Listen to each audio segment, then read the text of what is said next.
Ngayong umaga is mabiyahe tayo ng mabilisan. Morning shift naman tayo ngayon, no?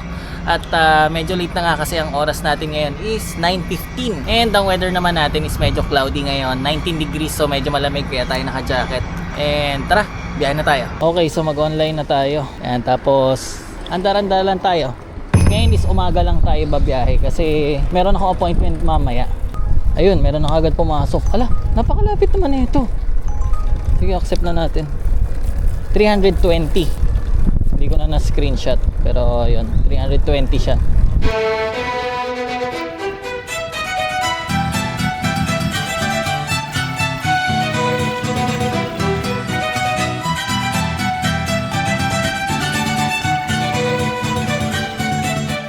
So ina-expect ko na rin yan na McDonald's ang mapipick up natin, no? Kasi yan talaga yung madalas, lalo kapag ka umaga. Kahit late na ng gabi, McDonald's na lang kasi yung bukas. And kung nauna nagbubukas dito, no? Hindi kasi katulad sa Pinas, di ba sa atin, alas 4 pa lang, ano na yung mga store bukas na, di ba? May mabibilhan ka na ng almusal, mga ganun. Dito, 8, minsan mula 10, mga supermarket, merong 10 pa nagbubukas, merong 9, iba-iba.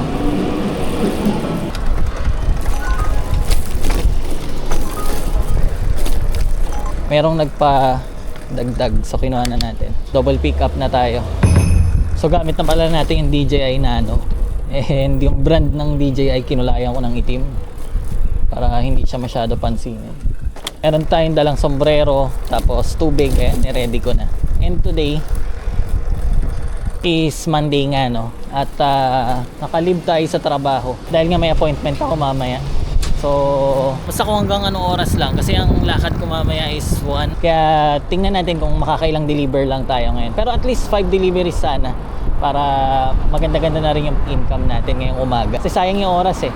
Mamaya pa naman yung lakad ko ng hapon. Bihirang-bihira tayo magbiyahe ng weekdays kasi nga, di ba, nagtatrabaho tayo niyan.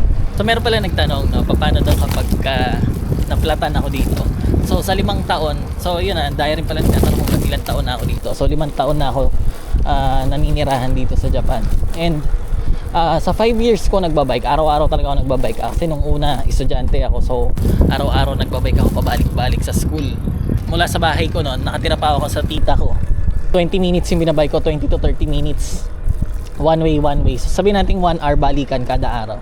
So araw-araw ko nagbabike hanggang nagtatrabaho na ako kasi papasok naman ng trabaho, nakabike ako. O kaya pag nagagala kami ni Yumi-chan, nagbabike tayo niyan.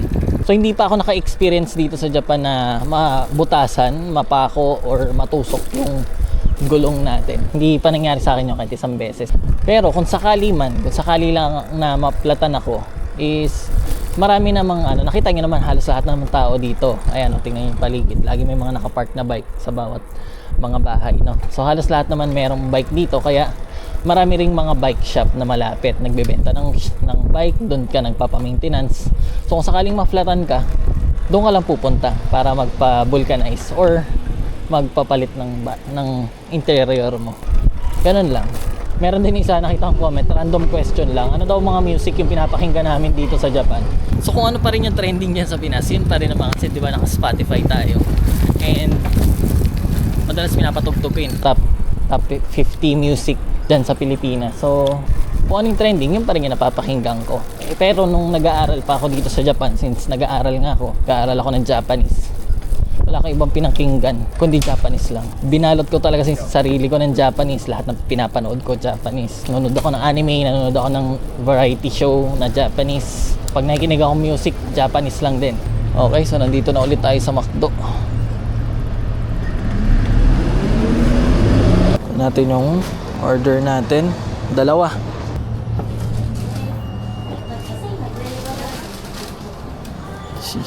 Ohayou gozaimasu. Uber です。CC726 です。あと1つ D6F8F です。はい。ありがとうございます。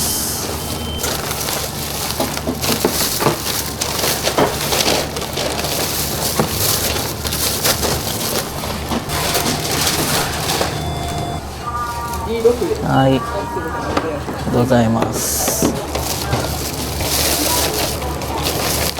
よし。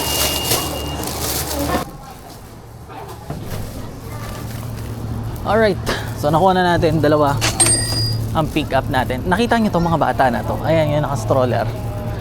Sa ganyan si Yukito eh, pero kulay green kasi yung sombrero niya.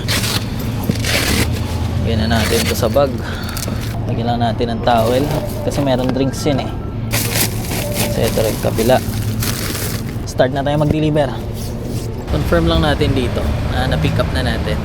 Next stop. Ang lapit talaga na itong isa oh. 1 minute away.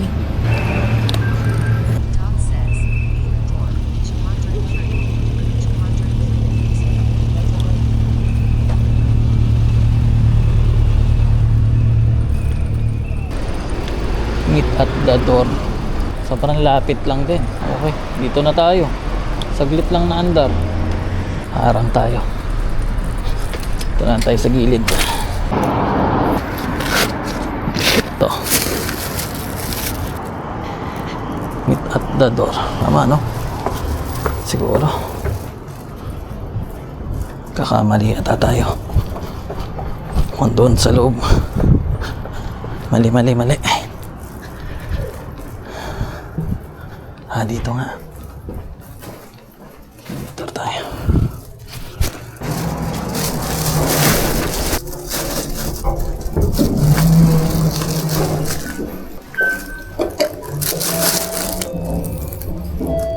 Ohayou gozaimasu. Oite okimasu. Hai, arigatou gozaimasu. Okay, so hindi siya nakipag-meet. Ilapag ko na lang daw. Okay, next delivery tayo.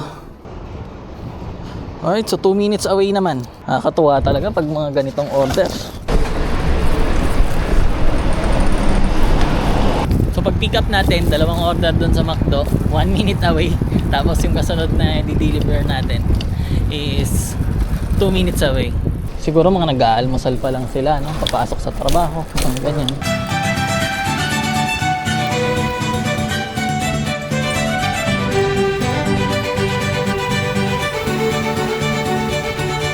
Na tayo dito kasi pag inabutan na naman tayo ng pagdaan ng tren, waiting na naman. Looban na to sabi ng Riles, pero yung ditong part na to nakita yung walang harang, pero Riles to eh. Bagay wala namang aakyat dyan. Okay, so ang kailangan ko hanapin ngayon is building A. Ayun, laking apartment rin.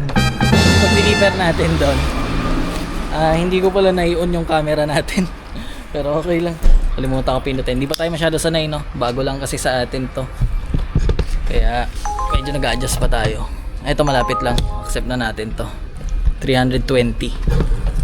Alright, so time check tayo. 9:45. So 45 minutes. Kasi 9 ako lumabas sa amin eh. Pero nakalimutan ko kanina kung anong oras tayo saktong nag-online. 9:45 meron na tayong dalawang na-deliver na malalapit lang. Ngayon, yung pupuntahan naman natin ng pick up is 4 minutes away. Tayo nagsombrero na tayo, no? Medyo sumisilip na yung araw. Pero yun, maganda nga yung araw ngayon kasi cloudy. So hindi tayo tutok talaga sa liwanag ng araw. So ito may madadaanan rin tayo mga bata. Sa ganito pumapasok si Yukito. Daycare. Tapos tuwing umaga kaya medyo sunog si Yukito. Kung makikita nyo sa video natin.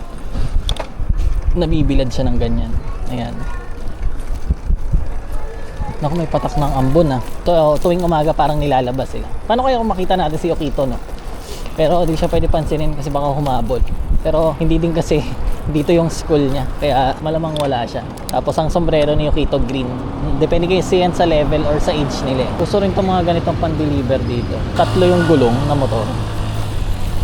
Tapos yun, lumilik, nakakaliko naman siya. Parang bumabanking lang. Teka, ano pala itong pick up natin? Lawson? Sa Lawson tayong pick up. Huwag naman sanang mga inumin. Minsan may nag-o-order dito. Ilang litrong inumin. Pero huwag naman sana.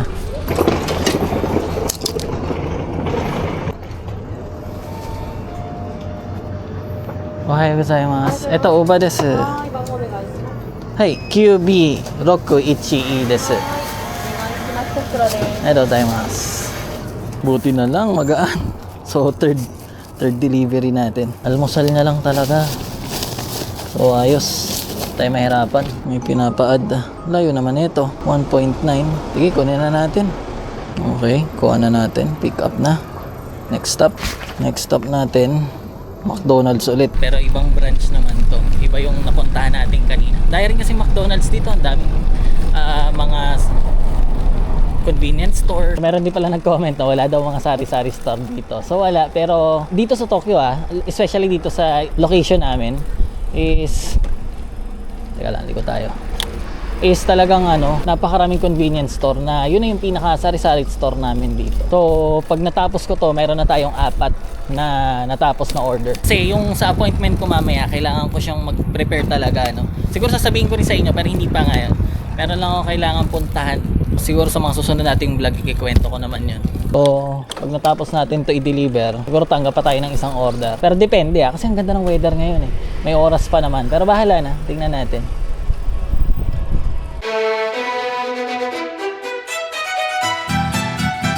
Ang luwag pa dito, wala pa mga nakatambay na nag-u-Uber. Kasi nasanay ako, di ba, pag babiyahe ako, maraming bike dito. Ohayou gozaimasu. Uber desu. Bango wa 110A. Iいです。はい。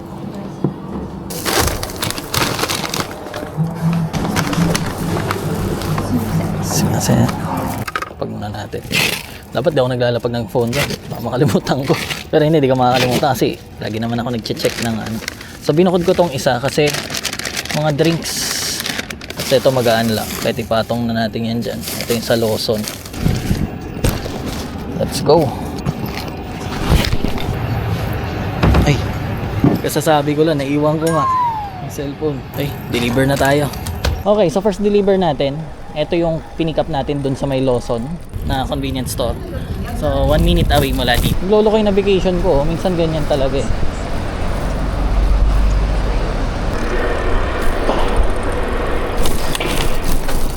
Okay, yung entrance nito. Hindi dito. Pag corner lot talaga, kabilaan, i-check mo siya eh. Lawson. So ayan, Lawson. Kailangan talaga i-verify mo maigi yan. Uber desu. Natin iwan. Delivered. Okay, yun. Tapos double check ulit ako kung ano yung i-deliver natin. Kasi yung Lawson, naka-Japanese lang talaga yung pagkakasulat. Pagka McDonald's, nakasulat siya ng Romaji.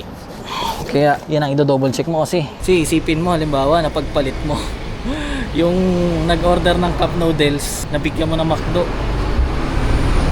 Diba? Pero dito naman sa Japan, hindi nila papakailaman yan. Pero syempre, abala yun. Kasi kakailanganin mong balikan yun. Tapos, switch mo ulit siya. Kaya ako ginagawa ko, pagka nagdi-deliver ako, ini-screenshot ko talaga rin yung yung information nung di-deliveran ko. Kasi para pagka nagka-aberya, hindi mo masabi, mababalikan mo siya. Kasi pagka doon sa app, pagtapos ng delivery mo, hindi na naka-specific yung address. Hindi mo na mababalikan. Tapos pala, nung nakaraan, nung Sabado-Linggo, nag-uulan kasi kaya wala tayong upload, At pipilitin ko, ito naman kasi nakalib ako ngayon. So babiyahe tayo ng babiyahe kasi yun naman talaga yung gagawin ko eh. So nakakalito yung weather dito. Laliko tayo dito. Kasi nung nakaraan lang, kung natatandaan nyo, kung napanood nyo, yung nagpunta kami ng flea market, yung Labagan, naka-t-shirt pa ako nun eh. Yun yung Aki or ano ba to sa English? Autumn. So pag autumn, sobrang presko ng hangin. Mag-e-enjoy ka sa paglalakad, hindi ka papawisan, hindi ka mahahagard, pero hindi ka pala alamigin. Ako tapos umulan lang. Pagtapos ng ulan, bigla na naging winter. Ang lamig na. Yung halimbawa magbabike ka ngayon ng tanghali tapos naka-t-shirt ka, palagi ko okay lang naman, pero kung magbababad ka mga ilang oras, katulad nito nag-Uber tayo, 2 hours, 3 hours ka magbabike, lalamigin ka na. Etong lugar na pupuntahan natin ngayon, pag napunta ako dito minsan, di na ako nakakaalis eh. Nagpapaikot-ikot na yung order ko dito. Lalo pagkagabi. Pero pupunta tayo dito ng gabi para maipakita ko rin sa inyo Kasi may mga liblib na dito eh, yung parang panay ano na, panay halaman, mga ganun. May park dito eh. Hindi eksakto dito, pero pag dito ako nag-pick up, may mga napaghahatiran ako na ganun yung itsura, na panay masukal na, pagubat na. Tapos madilim. So nagsimula ako part-time ng ganito, ng Uber mula parang mga 2 years ago, nung pagkapanganak kay Yukito. Kasi yon, syempre mas marami expenses pagka may bata eh. So pala mag-shoutout kay Sir. Ay, magdumadaan na trip. Kasi isang street tong dadaanan natin ngayon, mahaba to. So gusto ko pala mag-shoutout kay Sir Jojo T ng Texas. No? Maraming salamat. Nagbigay siya ng pambili ng laruan ni Yukito. So yun, nag-start ako nung nanganak na si Yumi-chan kay Yukito. And hindi kasi agad pa nagtrabaho si Yumi-chan noon. Then syempre habang lumalaki, maraming binibili sa kanya. Syempre mga damit, laging bago yan. Lalo na dito sa Japan or sa kahit ibang bansa na 4 season, no? Kasi pag 4 season, magastos sa damit eh. Kailangan meron kang pang summer, meron kang medyo mapang malamig, meron kang pang sobrang lamig, mga ganon. Tapos ay pagbata lumalaki, so yearly iba-ibang set 'yon. Kaya magastos sa damit pa lang.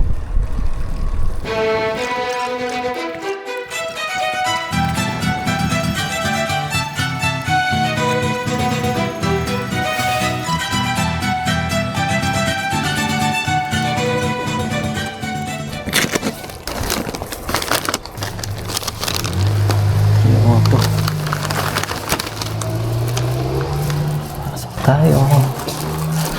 Doorbell na naman.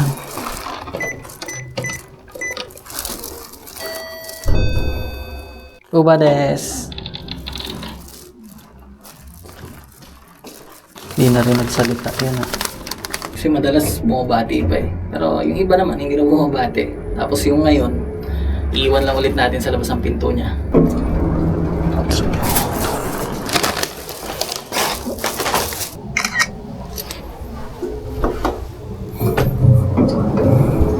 Alright, delivered. Ay, sabi ng elevator, pindutin ko daw sa kung bababa.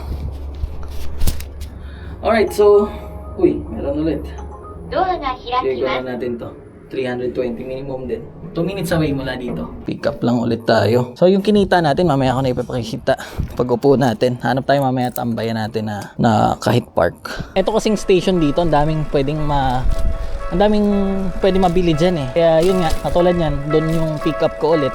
Kaya kung hindi ako mamimili ng trip talaga, pag napunta ako dito sa lugar na to, ikot-ikot lang ako dito, balik-balik, pick up, deliver, pag nandito ako. Kaya dati nung talagang grabe pa ako mag-Uber, hindi naman grabe, pero yung regular talaga, dalas, yun, dito talaga ako natatambay.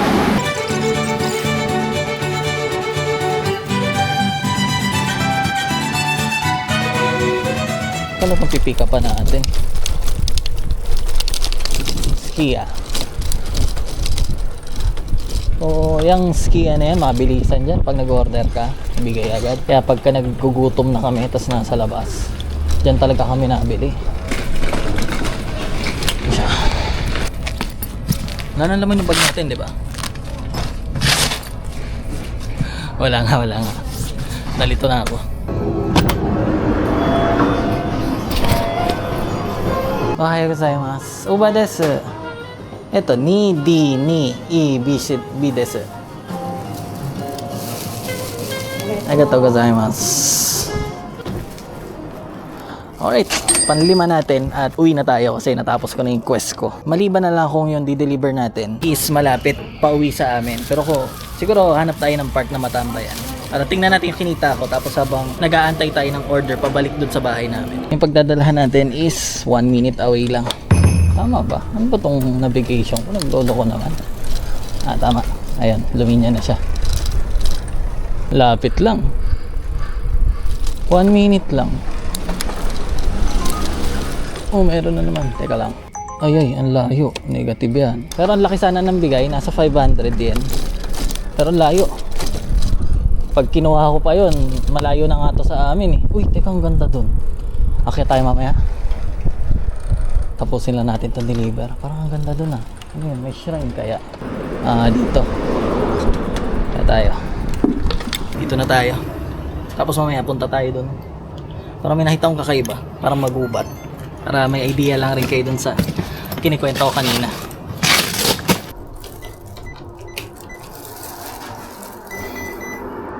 Huh? Huh? Ba't may error? Ah, dito. Ah, oh, ito pala. Kabilang building.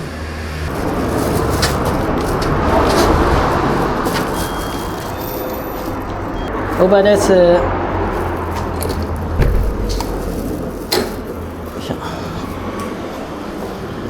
ako pala nagkamali.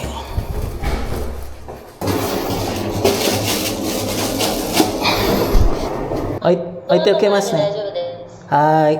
Arigatou gozaimasu. Okay. So yan. Pinaiiwan niya na lang. Quest complete. Kasi tayo ng additional 350 yen. So puntahan natin. Teka lang. Tama ba ito? Puntahan natin yung nakita ako doon na ano. Parang may something. Tingnan na natin. Okay.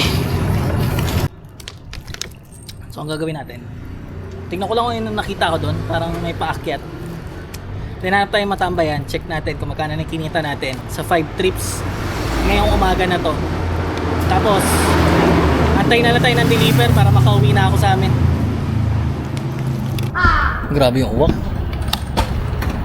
Dito sa Japan, malaya talaga yung mga uwak na nag-iikot-ikot, kakalkal ng basura. Ayun o, parang meron paakyat. Pero parang wala naman yatang shrine dito. Pero na-curious lang ako kasi parang ang taas ng hagdan. Silipin lang natin. Ganito yung ano. Ah, merong park doon. Merong park. Tara. Bawal na bike sa taas. Wow. Ito yung sinasabi ko sa inyo na ayan, panay ano na oh.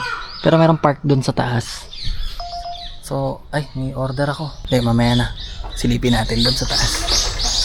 Park lang muna tayo dito. Tara, explore natin to. Mamaya na tong Uber.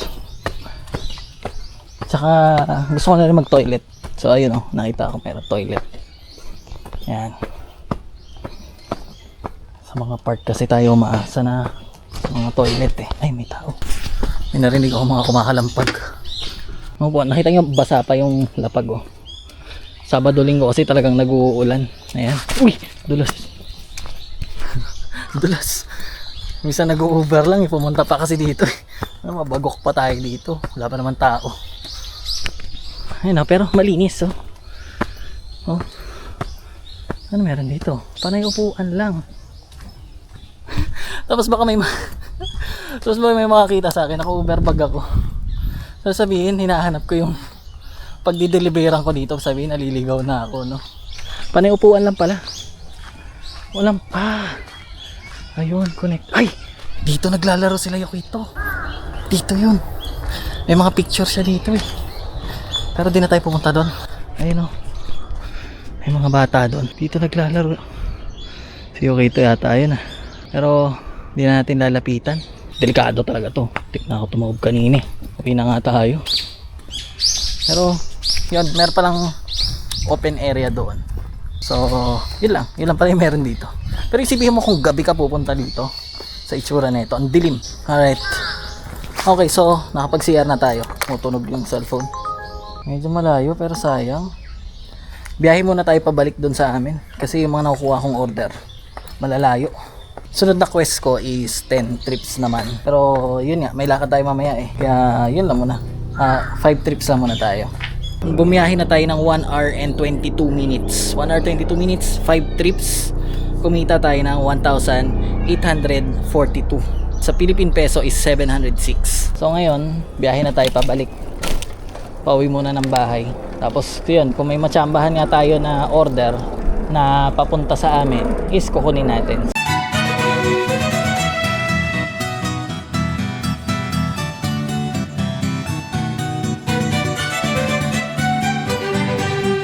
So meron din pala nag-comment, no? Ayan, nag-check lang ako ng ibang comment para habang nagbabiyahe tayo, meron tayong mapagkwentuhan. Kung talaga bang malala yung discrimination dito sa mga ibang kakilala ko, mga nakakwento akong Pilipino, may mga time na talagang naka-experience sila ng hindi magandang pagtrato gawa ng Pilipino or ibang lahi sila. Pero yun, personally ako, hindi naman ako naka-experience. Pero yung pinaka-simple niyan sa iba, ako hindi talaga kasi sinusubukan ko mag-fit in talaga dito sa lugar. Nagdadamit ako ng kaparehas ng damit nila kasi syempre 'di ba pag iba yung pormahan natin sa Pinas, iba yung pormahan ng mga nandito sa Japan. So para mas ano bang term doon? Mag-sync, parang ganon ako sa paligid. Kung paano sila manamit, ganon ako manamit. Pinaka basic mo na may experience ng ibang tao is yung sa train. Halimbawa uupo ka sa train, kahit puno na yung train, walang tatabi sa'yo. Yung mga ganong simpleng bagay pag nakita na ibang lahi ka, mga ganon. Pero yun nga, luckily hindi ko naman siya na-experience. Meron lang time noon na, well, karapatan din naman yon nung mismo may-ari ng bahay. Nung dati kasi di ba nakatira ako sa tita ko, tapos bumukod na ako. Syempre hindi naman nila ako anak para tumira doon ng habang buhay, no? Nung nakaipon ako ng konti after 3 months, bumukod na ako ng bahay. Nung naghahanap kami ng bahay, pupunta ka kasi sa Fudoya-san na tinatawag, yung parang real estate agent nila dito, ang ahente, gano'n. Tapos pagdating mo doon kasi papipiliin ka sa location gusto mo, tapos sasabihin nila ito yung mga available na hawak nung real estate na yon. Yun, namili ako, unang pili. Tapos ang gagawin nun, tatawag sila dun sa owner nung bahay, syempre tatanungin, tapos parang sasabihin lahat ng information ko, magkano sinasahod ko, anong status ko, lahat mga ganon. Tapos yun, sa una nagustuhan ko na, nag-tripping na kami, pumunta na kami doon. Kaso nga lang, nung pagtawag dun sa may-ari, nung nalaman na Pilipino or ibang lahi, ayaw niya. So negative yun. Kahit nagustuhan ko yung location ng bahay, hindi ako nakapag-rent doon. Pero yun, yung pangatlong bahay na nagustuhan ko, tapos yun, okay lang naman doon sa may-ari. Kahit foreigner, wala nang problema sa kanya. Kasi hindi mo rin masising ibang Hapon yung mga nagpapaupa. Parang minsan, syempre, kung may tumira dati doon na foreigner, ibang lahi, tapos medyo nababoy yung bahay niya, well, dito sa Japan naman is babayaran mo lahat yan Pero kung may malalaang nagawa doon or maingay, mga ganon, basta may record na hindi maganda ng isang foreigner, madadala na yung may-ari ng bahay na yon or may-ari ng apartment na yun na magpaupa pa ulit ng foreigner. Yun yung reason na sinabi sa amin nung sales agent na kausap namin mismo na may mga ganon nga doon na nangyayari. Ayaw na tuloy nung may-ari ng bahay na kahit sinong foreigner ayaw niya na, mga ganon. Pero yan, nakahanap din naman ako. Yun lang, pero bukod doon, yung harap-harapan na discrimination, hindi pa naman ko na-experience. Alright, so sana nag-enjoy kayo sa mabilisan nating tour ngayong araw na to, no? At iniisip ko, magkaroon tayo ng mga tema every time na babiyahe ako para meron tayong main topic habang bumabiyahe. So iniisip ko, next video natin is pag-uusapan natin kung ano yung mga naging trabaho ko sa Pilipinas bago ako napunta dito. Kasi talagang sobrang random ng mga napasukan kong trabaho noon sa Pilipinas. Kasi wala akong arte. Kung ano yung available, doon ako nagtatrabaho. So, yun. Sunod na biyahe natin, pag-usapan natin yung mga naging trabaho sa Pinas. So, para sa mga bago sa channel natin or yung mga dati nang nanonood, paki-check naman kung nakapag-subscribe na kayo. Dahil kung hindi pa, is mag-subscribe na kayo para updated kayo sa mga videos natin. So maraming salamat sa panonood. Kita-kits ulit tayo sa sunod na video. Keep safe!